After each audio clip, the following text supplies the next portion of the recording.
Hello everyone, welcome back to the channel. और आज की इस वीडियो में हम बात करने वाले हैं हिस्ट्री का chapter that is rise of nationalism in Europe. So इस वीडियो में हम पूरे चैप्टर को एकदम सिंपल लैंग्वेज में समझने वाले हैं in only 20 minutes. So video को एंड तक देख लेना। I hope you like the video. So let's get started.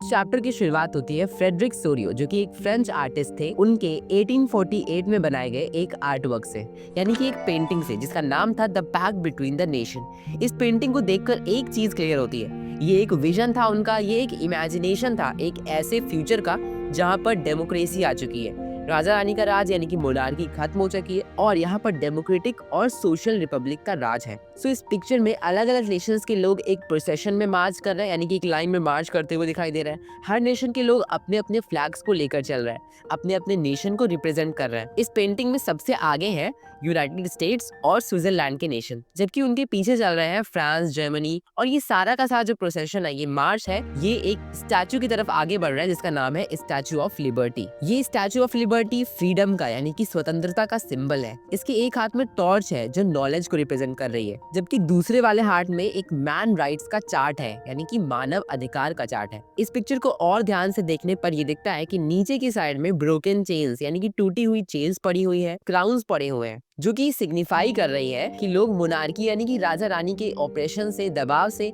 आजाद हो चुके हैं। और ये एक पावरफुल मैसेज दे रही है कि फ्रीडम और इक्वलिटी सबका हक है। इसी के साथ ऊपर की साइड में हेवन का एक सीन दिखाया गया है, यानी कि स्वर्ग का सीन दिखाया गया है, जहाँ पर जीसस क्रिस्ट दिखाए गए हैं, सैंट्स दिखाए गए हैं, एंजल्स दिखाए गए हैं। सो ओवरऑल जो फ्रेडरिक सोरियो का आर्टवर्क था, ये एक विजन था एक ऐसे वर्ल्ड का जहां लोग यूनाइटेड हो चुके हैं, डेमोक्रेसी आ चुकी है, मोनार्की खत्म हो चुकी है। अब बात करते हैं नेक्स्ट टॉपिक की, जो कि है the French revolution and the idea of nation. इसमें हमें देखना है कि यूरोप में फ्रेंच रेवोल्यूशन की वजह से कैसे नेशन का आइडिया डेवलप हुआ, लोगों के अंदर नेशनलिज्म यानी कि राष्ट्रवाद की भावना डेवलप हुई। सो जो 1789 का फ्रेंच रेवोल्यूशन था, ये पहला एक्सप्रेशन था नेशनलिज्म का, जिसकी वजह से यूरोप में नेशनलिज्म का कंसेप्ट पॉपुलराइज हुआ।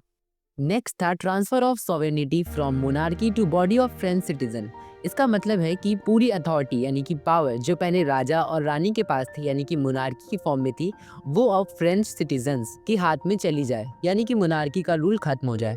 सो इसी टाइम पर बहुत सारे नए आइडियाज को एक्सेप्ट किया गया, जैसे कि पुराने फ्रेंच के फ्लैग को हटाकर ट्राई कलर फ्लैग को एक्सेप्ट किया गया। इसी के साथ आइडिया ऑफ ला पैट्री एंड ला सिटियन को इंट्रोड्यूस किया गया। ला पैट्री का मतलब है द फादरलैंड एंड द ला सिटियन का मतलब है द सिटीजन। यहाँ पे सिटीजन है आम लोग, जबकि फादरलैंड का मतलब है, फादरलैंड ठीक वैसे ही है जैसे कि इंडिया में भारत माता का कंसेप्ट है। इसी के साथ सभी लैंग्वेजेस को हटाकर फ्रेंच को एक कॉमन लैंग्वेज चूज किया गया और साथ ही साथ फ्रेंच का नेशनल एंथम भी बनाया गया, जिसे कहते हैं ला मार्सेज। फ्रेंच रेवोल्यूशन के बाद यूरोप में एंट्री होती है नेपोलियन बोनापार्ट की। सो नेपोलियन ने आते ही कई सारे रिफॉर्म्स लागू किए, जिसमें से एक था सिविल कोड ऑफ 1804, जिसका सबसे पहला रूल था इक्वलिटी बिफोर लॉ, यानी सबके लिए बराबरी। सो इस लॉ के अकॉर्डिंग लॉ के सामने सबको बराबर कर दिया। पहले जहाँ एरिस्टोक्रेट्स यानी कि जितने अमीर लोग होते थे या फिर नोबिलिटी होते थे, जिनके पास कुछ स्पेशल राइट्स थे, अब उन सबके लिए भी सेम लॉज होंगे। नेक्स्ट था एबॉलिशन ऑफ फ्यूडल सिस्टम, यानी कि फ्यूडलिज्म को खत्म कर देना। सो इसका मतलब ये है कि जो प्रिविलेजेस पहले नोबल्स यानी कि अमीर लोगों को मिलते थे, वो सब खत्म कर दी गई।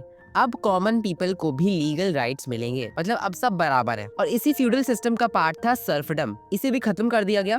Freed peasants from serfdom and manual dues, यानी कि सर्फडम से अब पीजेंट्स को फ्री कर दिया गया। सो सर्फडम एक बहुत पुराना सिस्टम होता था, जिसके हिसाब से जो नोबल होते थे यानी कि जो अमीर लोग होते थे, जो जमीन के मालिक होते थे, वो किसानों को वहां पर काम करवाते थे, और इन्हीं किसानों को हम सर्फ्स कह रहे हैं। सो ये पीजेंट जो थे यानी कि जो लेबर्स थे, इनके पास कोई भी राइट नहीं था, ये अपनी जगह को छोड़कर जा भी नहीं सकते थे। हमेशा किसी भी काम के लिए उन्हें अपने से बड़े यानी कि नोबल्स की परमिशन लेनी पड़ती थी। तो ये सब जो लॉ था, इसे खत्म कर दिया गया, यानी कि सर्फडम को खत्म कर दिया गया, जिसकी वजह से किसानों को अपनी जिंदगी में ज्यादा आजादी मिल गई। और जो पैसे उन्हें देने पड़ते थे एज अ टैक्सेस, जिसे मैनुअल ड्यूज कहा जाता है, इसे भी खत्म कर दिया गया। नेक्स्ट था फ्रीडम ऑफ प्रॉपर्टी, यानी कि प्रॉपर्टी का हक। सिविल कोड ने प्रॉपर्टी राइट्स को सिक्योर किया, यानी अगर आप किसी चीज के मालिक हो तो उसकी प्रोटेक्शन आपको लीगल सिस्टम के थ्रू मिल जाएगी। इसी के साथ नेपोलियन सिविल कोड के थ्रू ट्रांसपोर्ट और कम्युनिकेशन के जो सिस्टम थे उसको काफी हद तक इम्प्रूव किया गया। नेक्स्ट था रिलीजियस फ्रीडम। नेपोलियन ने रिलीजियस फ्रीडम को भी प्रमोट किया,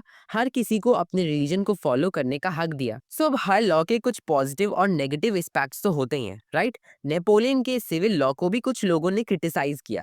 नेपोलियन सिविल कोड के काफी सारे ड्रॉबैक्स भी थे, जैसे कि नेपोलियन ने इसके थ्रू काफी सारा हाई टैक्सेस लगाया और अपनी पावर को इंक्रीज करने के लिए फोर्सफुली यानी कि जबरदस्ती लोगों को आर्मी में रिक्रूट किया। और नेक्स्ट है सेंसरशिप, यानी कि सारा का सारा काम जैसे कि पब्लिकेशन, राइटिंग, ये सारी चीजें नेपोलियन की परमिशन के बगैर नहीं की जा सकती थी। इसके अलावा जितने भी एरिस्टोक्रेट्स थे, नोबल्स थे, उन्होंने इन सिविल कोड को बहुत अपोज किया क्योंकि वो उनकी ताकत को, स्पेशल राइट्स को छीन रहे थे। इसके अलावा ये जो कोड था ये वुमेन राइट को उतना ज्यादा सपोर्ट नहीं करता था। वुमेन को प्रॉपर्टी और इनहेरेंट के राइट थे, लेकिन मैरिज और डिवोर्स में उनके पास ज्यादा फ्रीडम नहीं थी। नेक्स्ट है कि जो नेपोलियन था उसका जो मेन अप्रोच था वो कंजर्वेटिव था, यानी कि वो एब्सोल्यूट रूलर था और उसका जो फोकस था वो कंट्रोल और ऑर्डर पर था। सो इन्हीं रीजंस की वजह से कई जगह पर लोग उसके अगेंस्ट हो गए। सो सिविल कोड के सारे मेजर पॉइंट्स को हम याद रख सकते हैं इस निमोनिक की हेल्प से, जिसका नाम है पीसफुल। पी का मतलब है प्रोटेक्शन ऑफ प्रॉपर्टी राइट्स। ई का मतलब है इक्वलिटी बिफोर लॉ, यानी कि सभी लॉ के हिसाब से बराबर होंगे। थर्ड है एबोलिशन ऑफ फ्यूडल सिस्टम, यानी कि फ्यूडल सिस्टम को खत्म कर दिया जाएगा। जो स्पेशल राइट्स मिलते थे अमीर लोगों को, एरिस्टोक्रेट्स को, नोबल्स को, वो अब खत्म हो जाएगा। सी से है civil and family laws. Now E का मतलब है end of serfdom and manorial dues, यानी कि अब सर्फडम को खत्म कर दिया जाएगा, जो लेबर्स हैं वो फ्री रह पाएंगे। और लास्ट है एफ, यानी कि फ्रीडम ऑफ रिलीजन, यानी कि हर किसी को अपने रिलीजन, अपने धर्म को फॉलो करने का अधिकार है। अब हम बात करते हैं the making of nationalism in Europe. So 19th century की शुरुआत में यूरोप काफी फ्रेगमेंटेड था, यानी कि काफी बटा हुआ था। पॉलिटिकल यूनिटी के नाम पर केवल कुछ ही डायनेस्टीज थी। सो जो जर्मनी था, इटली था, स्विट्जरलैंड, ये सभी किंगडम्स में डिवाइडेड थे और इनके जो रूलर्स थे, इनका जो बाउंड्री था वो भी कोई फिक्स्ड बाउंड्री नहीं था, यानी कि ऑटोनोमस टेरिटरीज थी इनकी। इसके अलावा यहाँ पर हैब्सबर्ग एम्पायर था, ऑटोमन एम्पायर था। हैब्सबर्ग एम्पायर का जो रूल था वो ऑस्ट्रिया हंगरी पर था। यहाँ पर जर्मन, स्लोवैक्स, मैग्यार्स, इटालियंस जैसे अलग अलग कल्चर के अलग अलग लैंग्वेज बोलने वाले लोग यहाँ पर प्रेजेंट थे। सो अब बात करते हैं एरिस्टोक्रेसी कौन थे, न्यू मिडिल क्लास कौन थे। सो एरिस्टोक्रेसी जो थे वो लैंड ओनिंग क्लासेस थे, मतलब बहुत ही अमीर लोग थे जिनके पास ज्यादा पैसा था, ज्यादा अमीर लोग थे। ये फ्रेंच बोलना पसंद करते थे और ये आपस में ही अपना क्लास मेंटेन रखने के लिए अमीर लोगों से ही शादी करते थे। जबकि मिडिल क्लास में आते थे industrialist, businessman, professionals, educated class, जिनके अंदर नेशनलिटी का जो आइडिया था वो स्टार्ट हो रहा था। सो 19th सेंचुरी में यूरोप के जो मिडिल क्लास थे उन्होंने नेशनलिज्म के आइडिया को काफी सपोर्ट किया। मिडिल क्लास के लोग लिबरलिज्म को सपोर्ट कर रहे हैं। लिबरलिज्म एक लैटिन वर्ड से आया है जिसका मतलब होता है फ्री। सो लिबरलिज्म का यहाँ पर बेसिकली मीनिंग है freedom for the individual and equality all before the laws, यानी कि सभी लोग लॉ के लिए इक्वल होंगे और इंडिविजुअल फ्री होंगे। इसी के साथ इसमें आइडिया था एंड ऑफ ऑटोक्रेसी का और क्लरिकल प्रिविलेजेस का। इसके अलावा कॉन्स्टिट्यूशन गवर्नमेंट फॉर्म करने का, यानी कि एक ऐसी सरकार जो किसी कॉन्स्टिट्यूशन के अंडर काम करे।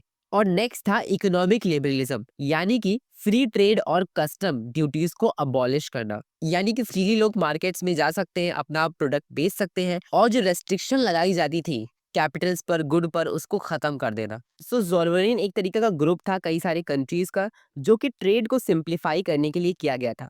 अलग अलग जर्मन स्टेट्स के कस्टम बैरियर्स यानी कि जो टैक्सेस होते थे उसको रिमूव किया गया इसके थ्रू। इसका मेन काम था कि एक कॉमन मार्केट बनाना जहां पर गुड्स यानी कि सामान बिना किसी एडिशनल टैक्स के फ्रीली मूव कर सके, और साथ ही साथ रेलवेज और ट्रांसपोर्ट के नेटवर्क को और ज्यादा बेटर बनाना ज़ोल्वेरिन का मेन एम था।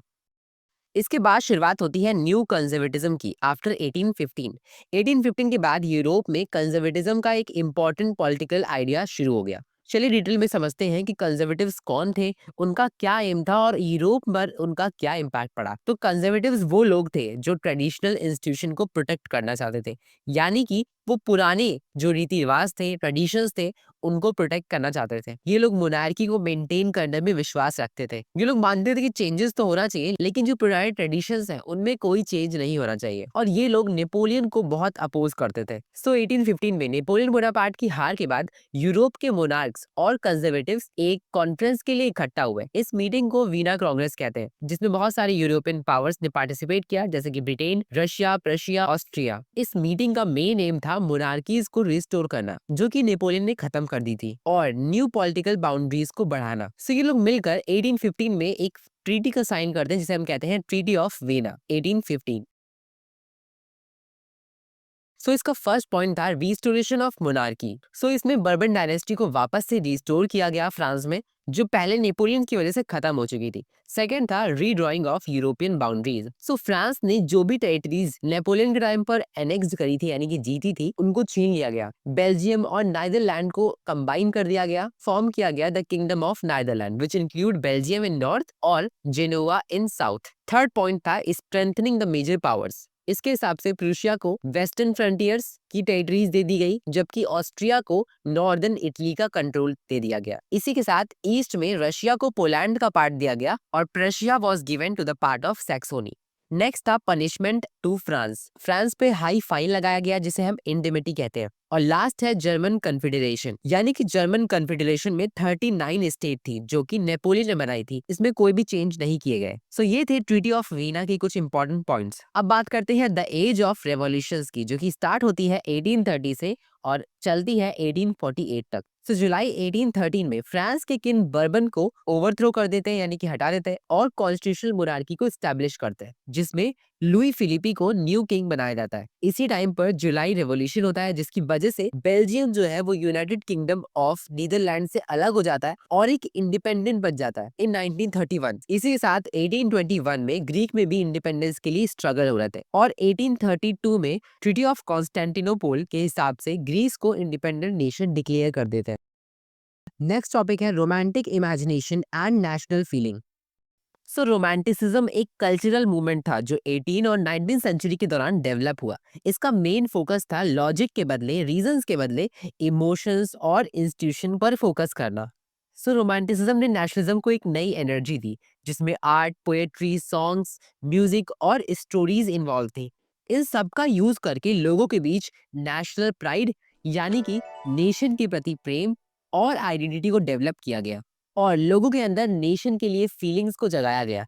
इसी टाइम पर जर्मनी और पोलैंड में folk tales, folk songs, dance और नेशनल एपिक्स को कलेक्ट करके पब्लिश किया गया। इसी के साथ जोहान गॉटफ्रेड हर्डर, जो कि जर्मनी के थे, इन्होंने कहा कि फॉल्क कल्चर एक नेशन की ट्रू स्पिरिट, जिसे वॉल्क जीस्ट कहते थे, उसको रिप्रेजेंट करता है। सो जर्मन फिलोसोफर जोहान गॉटफ्रेड हर्डर के बीच में कॉमन चीजों को ढूंढा, जैसे कि फॉल्क सॉन्ग्स, फॉल्क पोएट्री और फॉल्क डांसेस, ताकि लोगों को एक साथ लाया जा सके। इसके बाद हम बात करने वाले हैं वीवर्स रिवॉल्ट ऑफ 1845। सो ये जो रिवॉल्ट था, ये वीवर्स की इकोनॉमिक स्ट्रगल्स की वजह से हुआ। वीवर्स वो लोग थे जो कपड़ा बनाने का काम करते थे। सो वीवर्स पर इंडस्ट्रियलाइजेशन का बहुत बड़ा असर हुआ, क्योंकि 19 सेंचुरी के टाइम पर यूरोप में इंडस्ट्रियलाइजेशन बहुत ज्यादा बढ़ गया था, जिसकी वजह से जो हाथ से बनाने वाले यानी कि हैंड वोवन क्लोथ से उनकी डिमांड बहुत कम हो गई, जिसकी वजह से वीवर्स की इनकम भी बहुत डिक्लाइन होने लगी। सेकेंड रीजन था एक्सप्लॉयटेटिव मिडलमैन। सो मिडलमैन या फिर जो मर्चेंट्स थे, वो वीवर्स के कपड़ों को बहुत ही कम दाम में, यानी कि बहुत कम प्राइस में खरीद रहे थे, जिसकी वजह से वीवर्स इकोनॉमिक क्राइसिस में चले गए, यानी कि उन्हें बहुत लॉस हुआ। इन्हीं रीजंस की वजह से सिलेसिया के वीवर्स ने 1845 में रिवॉल्ट छेड़ दिया। सो वीवर्स ने मर्चेंट्स के खिलाफ प्रोटेस्ट किया, जो उन्हें बहुत कम वेजेस यानी कि बहुत कम प्राइस पर उनके क्लोथ्स को खरीद रहे थे। सो प्रोटेस्ट के टाइम पर वीवर्स ने मर्चेंट्स के हाउस में आग लगा दी, उन्हें डिस्ट्रॉय कर दिया, मशीन्स को खराब कर दिया, कपड़ों को जला दिया, जिसकी वजह से बहुत वायलेंस हुआ और एंड में वीवर्स को अरेस्ट कर लिया गया और कई सारे वीवर्स को मार दिया गया। सो अब हम जो टॉपिक स्टार्ट करने वाले हैं, बहुत ही इंपॉर्टेंट टॉपिक है, जिसका नाम है unification of Germany and Italy, जिसमें हम सबसे पहले बात करेंगे जर्मनी के यूनिफिकेशन के बारे में। सो जर्मनी यूनिफिकेशन से पहले काफी फ्रेगमेंटेड था, यानी कि काफी डिवाइडेड था। 19 सेंचुरी की शुरुआत में जर्मनी सिंगल स्टेट नेशन नहीं था, बल्कि वो कई सारे 39 इंडिपेंडेंट स्टेट्स में डिवाइडेड था। तो जितने भी लिबरल्स थे, मेन और वुमेन, वो चाहते थे कि एक जर्मनी जो है वो एक नेशन स्टेट बने जो कि कॉन्स्टिट्यूशन पर बेस्ड हो, जिसमें फ्रीडम्स हो, लोगों के पास राइट्स हो। इसीलिए होता है मे रेवोल्यूशन। 18 मई 1848 को जर्मनी के अलग अलग रीजन से 831 इलेक्टेड लोग असेंबली के लिए फ्रैंकफर्ट के एसटी पॉल्स चर्च में मिले। इसका एम था एक यूनिफाइड जर्मन कॉन्स्टिट्यूशन बनाकर जर्मनी को एक नेशन स्टेट बनाना, यानी कि एक कॉन्स्टिट्यूशनल मोनार्की को इस्टेब्लिश करना जिसमें किंग का जो पावर है वो रेस्ट्रिक्टेड हो और सिटीजन्स के राइट सिक्योर किए जा सके। सो जो ये फ्रैंकफर्ट पार्लियामेंट थी, इसने पर्शिया के किंग फ्रेडरिक विलियम फोर्थ को जर्मनी का कॉन्स्टिट्यूशनल मोनार्क बनने का ऑफर दिया, लेकिन उन्होंने इस ऑफर को रिजेक्ट कर दिया क्योंकि वो किसी भी डेमोक्रेटिक सिस्टम के अंदर काम नहीं करना चाहते थे। फ्रैंकफर्ट पार्लियामेंट बहुत ही वीक प्रूव हुई क्योंकि उसके पास अपना कोई भी मिलिट्री पावर नहीं था। कंजर्वेटिव जो थे, जितने भी मोनार्क्स थे, नोबिलिटी थी, ये सभी लोग उसे सपोर्ट नहीं करते थे और कॉमन पीपल और वर्किंग क्लास के इश्यूज को भी फ्रैंकफर्ट पार्लियामेंट ने बिल्कुल भी एड्रेस नहीं किया, जिसकी वजह से ये पार्लियामेंट कुछ ही महीनों के बाद खत्म हो गया, डिसबैंड कर दिया गया। सो जर्मनी की जो यूनिफिकेशन का ये आइडिया था, टेम्पररी तो फेल हो गया, लेकिन ये इवेंट फ्यूचर नेशनलिस्ट मूवमेंट के लिए एक इंस्पिरेशन बन गया। सो हमने देखा कि जो जर्मनी था वो 39 स्टेट्स में डिवाइडेड था, जिस पर मेनली ऑस्ट्रिया और पर्शिया जैसे पावरफुल स्टेट्स का रूल था। सो जर्मनी का यूनिफिकेशन था वो 1848 के बाद लिबरलिज्म की हेल्प से ना होकर के पर्शिया की मिलिट्री और डिप्लोमेसी की हेल्प से होता है। सो जो फर्स्ट स्टेप था जर्मनी के यूनिफिकेशन का, वो पर्शिया ने लिया। पर्शिया ने ये तय किया कि वो जर्मनी का यूनिफिकेशन कराएगा और ये तब स्टार्ट हुआ जब पर्शिया ने ज़ोल्वेरेन यानी कि कस्टम यूनियंस को बनाया और इसको कई सारे जर्मन स्टेट्स ने फॉलो भी किया और ज्वाइन किया। सो जर्मनी का जो यूनिफिकेशन है वो प्रूशिया की लीडरशिप में होता है। प्रूशिया के chief minister Otto von Bismarck, जिसे आर्किटेक्ट ऑफ दिस प्रोसेस भी कहा जाता है, यानी कि मास्टरमाइंड ऑफ दिस प्रोसेस भी कह सकते हैं, जिन्होंने जर्मनी का यूनिफिकेशन करवाया with the help of Persian army. So unification में कई सारे मेजर इवेंट थे। सबसे पहला मेजर इवेंट ये था कि प्रूशिया ने 7 साल तक ऑस्ट्रिया, डेनमार्क और फ्रांस के साथ वॉर लड़ा, जिसमें 7 इयर्स के बाद प्रूशिया ये वॉर जीत जाता है और जर्मनी का यूनिफिकेशन कंप्लीट होता है। जिसके बाद 18 जनवरी 1871 को वर्साई के पैलेस में प्रूशिया के किंग विलियम वन को यूनिफाइड जर्मनी का एम्परर डिक्लेयर कर दिया जाता है और एक असेंबली बनाई जाती है जिसमें प्रेजेंट होते हैं जर्मन स्टेट के प्रिंसेस, आर्मी के रिप्रेजेंटेटिव, प्रूशियन मिनिस्टर्स और chief minister Otto von Bismarck, और इन सबको लीड करे होते हैं कैसर विलियम वन, जो कि जर्मनी के एम्परर बन चुके होते हैं। इसके बाद जर्मनी की जो करेंसी है, बैंकिंग है, लीगल जुडिशियल सिस्टम्स को मॉडर्नाइज किया जाता है और फाइनली जर्मनी 1871 में यूनिफाइड हो जाता है। सो ये था यूनिफिकेशन ऑफ जर्मनी। अब हम बात करने वाले हैं इटली के यूनिफिकेशन की। जर्मनी की ही तरह 19th सेंचुरी की शुरुआत में इटली एक यूनिफाइड नेशन नहीं था, बल्कि अलग अलग इंडिपेंडेंट स्टेट्स और किंगडम्स में यानी कि साम्राज्यों में डिवाइडेड था, यानी कि 7 इंडिपेंडेंट स्टेट्स में डिवाइडेड था। इटली काफी फ्रेगमेंटेड था, इसके डिफरेंट रीजन्स पर अलग अलग कंट्रीज का, अलग अलग पावर्स का कंट्रोल था, जिसमें से सैर्डिनिया पिडमॉन्ट को रूल करते थे इटालियन प्रिंसली हाउस। इटली के नॉर्दर्न पार्ट पर रूल था ऑस्ट्रियन हैब्सबर्ग का, जबकि सेंट्रल वाले पार्ट में पोप का रूल था और साउदर्न रीजन को डोमिनेट कर रहे थे bourbon Kings of Spain. Germany के यूनिफिकेशन में कई सारी फेमस पर्सनालिटीज का हाथ था, जैसे सबसे पहले थे गुसेपी मैज़नी। सो गुसेपी मैज़नी एक बेसिकली एक नेशनलिस्ट लीडर थे। मैज़नी ने यंग इटली नाम की एक सीक्रेट सोसाइटी स्टार्ट की। इसका एम था एक डेमोक्रेटिक और यूनिफाइड इटली बनाना। यंग इटली के मेंबर्स मोस्टली यूथ थे जो नेशनलिज्म और रिवॉल्यूशन के आइडियाज से इंस्पायर हुए थे। मैज़नी का कहना था कि God intended nations to be the natural units of mankind. इसका मतलब ये था कि गॉड ने इटली को एक यूनिफाइड और सॉवरेन नेशन बनाने का विजन दिया है और इसे अचीव करना इटालियन की ड्यूटी है। सेकंड पर्सन जिनका यूनिफिकेशन में काफी बड़ा रोल था वो थे count Camillo de Cavour, Italy की यूनिफिकेशन के मास्टरमाइंड और architect. Camillo de Cavour Sardinia Piedmont के प्राइम मिनिस्टर थे। उन्होंने डिप्लोमेसी और स्ट्रेटजी का यूज करके इटली को यूनिफाई करने में एक बड़ा रोल प्ले किया। उन्होंने फ्रांस के एम्परर नेपोलियन के साथ अलायंस बनाया, फ्रेंडशिप की और ऑस्ट्रिया के अगेंस्ट इटली की हेल्प करने के लिए तैयार किया। थर्ड थे गुसेबी गैरिबेल्डी। गुसेबी गैरिबेल्डी भी एक इटली के हीरोइक और रिवॉल्यूशनरी लीडर थे। उन्होंने अपनी मिलिट्री लीडरशिप और पैट्रियोटिक स्पिरिट के जरिए साउदर्न इटली और सिसिली को यूनिफाई करने में बड़ा योगदान दिया। इन्हें हीरो ऑफ टू वर्ल्ड्स भी कहा जाता है क्योंकि उन्होंने 2 कॉन्टिनेंट्स साउथ अमेरिका और यूरोप में ऑप्रेस्ड लोगों की बहुत मदद करी और उनकी हेल्प करी इंडिपेंडेंस मूवमेंट्स में। और लास्ट है विक्टर इमैनुअल सेकेंड। सो विक्टर इमैनुअल सेकेंड सर्डेनिया पिडमेंट के किंग थे, जो इटली का मॉडर्नाइज्ड और पावरफुल स्टेट था। उन्होंने अपने prime minister count Camillo de Cavour के साथ मिलकर इटालियन यूनिफिकेशन के लिए काम किया। विक्टर इमैनुअल सेकेंड ने लिबरल रिफॉर्म्स और नेशनल्स को भी सपोर्ट किया। सो फाइनली इटली के अलग अलग पार्ट्स टस्कैनी, मोडेना, फार्मा और पैपल सर्डेनिया के साथ मिल जाते हैं और फाइनली यूनिफिकेशन हो जाता है इटली का इन 1871। सो अब तक हम देख चुके हैं unification of Italy and Germany. अब हमें देखना है ब्रिटेन का यूनिफिकेशन कैसे होता है, जिसे हम कहते हैं the strange case of Britain, क्योंकि ये बाकी वाले यूनिफिकेशन से थोड़ा सा अलग था। तो 18 सेंचुरी के पहले ब्रिटिश नेशन का कोई कंसेप्ट नहीं था। उस वक्त इंग्लिश, स्कॉटलैंड और आयरलैंड अलग अलग कंट्रीज थी, लेकिन धीरे धीरे इंग्लैंड की पावर बढ़ी और इसी के साथ एक नए नेशन की सोच शुरू हुई, जिसके बाद 1707 में इंग्लैंड और स्कॉटलैंड के बीच में एक एक्ट ऑफ यूनियन साइन होता है, जिसकी वजह से फॉर्मेशन होता है United kingdom of great Britain का। लेकिन ये सिर्फ एक नाम का यूनिफिकेशन था। इसके थ्रू इंग्लैंड ने स्कॉटलैंड पर अपना इन्फ्लुएंस इम्पोज किया हुआ था। स्कॉटलैंड के लोगों के लिए ये एक जबरदस्ती का डिसीजन था, मतलब उनके कल्चर और ट्रेडिशन को इंग्लिश कल्चर के पीछे दबा दिया गया था। इसी के साथ होता है आयरलैंड का इनकॉर्पोरेशन 1801। फिर बात आई आयरलैंड की। 1801 में आयरलैंड को जबरदस्ती यूनाइटेड किंगडम का पार्ट बनाया गया, लेकिन यहाँ भी लोग इस डिसीजन से बिल्कुल भी खुश नहीं थे। यूनाइटेड नेशन की आइडेंटिटी बनाने के लिए कई सारे सिंबल्स का यूज किया गया और उन्हें प्रमोट किया गया, जैसे कि ब्रिटिश फ्लैग, जिसे हम यूनियन जैक कहते हैं। उसके बाद नेशनल एंथम जो था God save our Nobel king, और इंग्लिश लैंग्वेज को हर जगह इम्पोज किया गया। So finally strange case of Britain एक ऐसा प्रोसेस था जहां पर जबरदस्ती और डोमिनेशन पावर की हेल्प से एक नेशन को बिल्ड किया गया। नेक्स्ट टॉपिक है विजुअलाइजिंग द नेशन। सो 18 और 19 सेंचुरी में आर्टिस्ट ने कंट्रीज को एक इंसान या ज्यादा स्पेसिफिकली एक फीमेल फिगर के रूप में दिखाना शुरू किया। जैसे इंडिया में भारत माता का कॉन्सेप्ट था, वैसे ही मैरियन फ्रांस का एक सिंबॉलिक फीमेल फिगर था। ये फ्रांस की रिपब्लिक को रिप्रेजेंट कर और ये फ्रेंच रेवोल्यूशन के टाइम से ही एक पावरफुल सिंबल बना। इसी के साथ मैरियन के हाथ में अक्सर एक ट्राई कलर फ्लैग को भी शो करते थे, जो फ्रेंच रेवोल्यूशन की पहचान थी। इसी तरीके से जर्मन में भी जर्मेनिया नाम के फीमेल फिगर को रिप्रेजेंट किया गया, जिसके सिर पर ओक लीव्स का क्राउन था।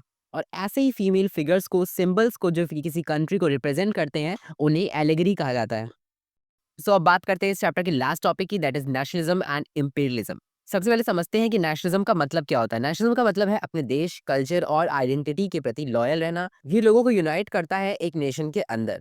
इंपीरियलिज्म का मतलब है अपनी पावर को बढ़ाना, यानी कि दूसरों लोगों की कंट्रीज, टेरिटरीज पर कब्जा करना, चाहे वो जमीन का पर हो या फिर रिसोर्सेज पर।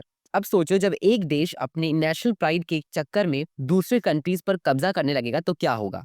इसका सबसे अच्छा एग्जांपल था बाल्कन्स रीजन, जो modern day Romania, Bulgaria, Greece और साइबेरिया है। यहाँ पर काफी अलग अलग एथनिक ग्रुप्स रहते थे और हर ग्रुप अपनी इंडिपेंडेंस चाहता था। लेकिन प्रॉब्लम ये थी कि बाल्कन्स ऑटोमन एम्पायर के कंट्रोल में था, जो कि अभी वीक हो रहा था।